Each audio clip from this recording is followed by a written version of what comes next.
for today's vlog, magmomochi kami. So today this is the mochi. So every year, nag-e-event kami nito. Ayan, mochi. So, later guys, I'm gonna show you to guys how to mochi. And then, kung ano yung i-add ko, additional ko. So far ngayon, naggagawa ko ng spinach. Ito yung spinach with mochi. And then, so this is the machine. Ito yung mochi. What do you call it? Ito yung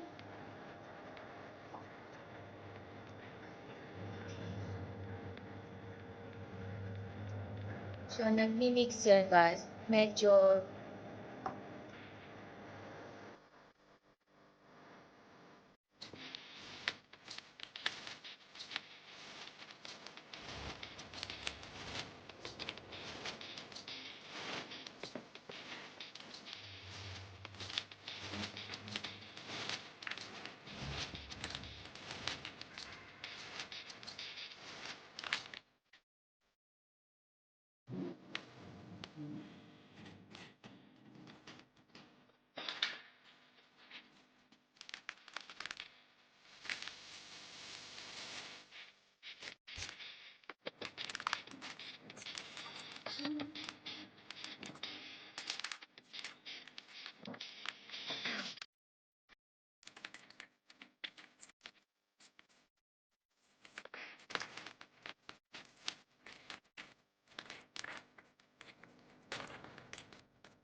Hi, Kiro. Please shout out na Kiro.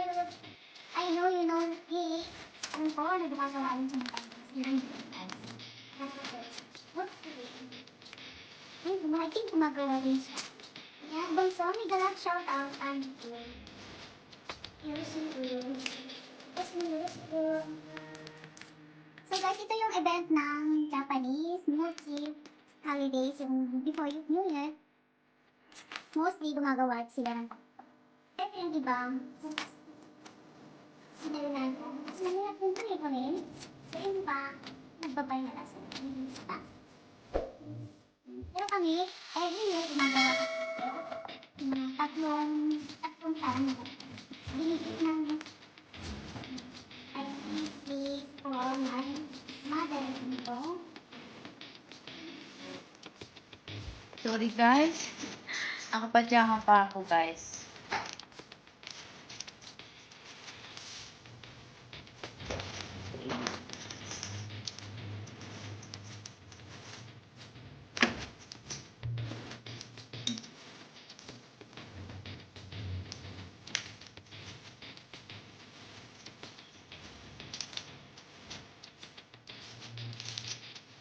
So, this is the holiday events namin. Every year, gumagawa kami ng mochi.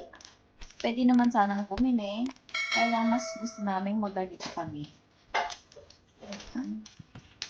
So, this is the, for fish. Yan, ginawa siya ng ganito guys. Katsuboshi.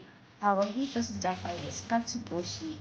Kasi, to yun eh, katsuboshi fish. Para siyang dinry siya. And then, this is also, finish na to. Lagyan ko siya ng soyu. Lalagyan ko sila ng soyu. Ito naman, kinako. Masarap to guys, ito, kinako. Parang sa egg, kinako. Ayan, from Hokkaido siya. Hokkaido naman siya. Ito ang ginagamit ko. Ayoko yung yung may ibang pero mas masarap yung Hokkaido kasi ito eh.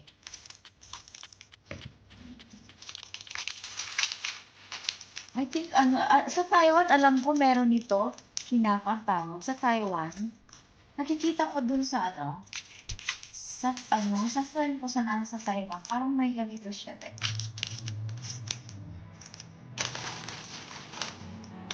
Hokkaido ng tayo. Then, lalagyan ko siya ng sugar. Lagyan natin ng Then, mix ko siya ng nori. Mataas ako di, madadak na yan.